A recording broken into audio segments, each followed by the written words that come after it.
Okay, magandang umaga. Sige. Araw ngayon ng Miyerkules, umaga.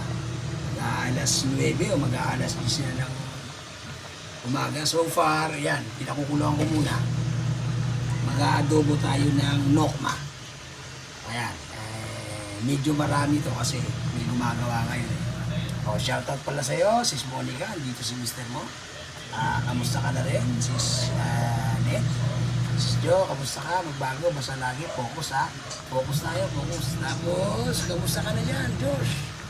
Magbago ka na, palagi kang hinahanap ng tiyahin mo na si Aling Esther Gabihan.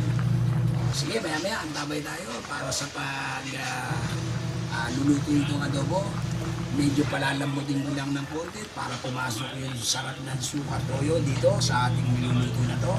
At mamaya muli natin siyang gigisahin para sa final ng pag-adobo natin. Ito yung ano na to, style ng adobo na to.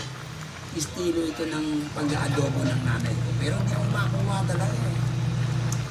Iba pa rin yung luto ng adobo ng nanay ko. Mas masarap pa rin talaga. Sige, tabay tayo maya-maya. O yan, okay na to. Halos konting-konti na lang. Wala lang isang minuto. Luto na to. Sige. Ito yung ating menu for today. Adobo na manok.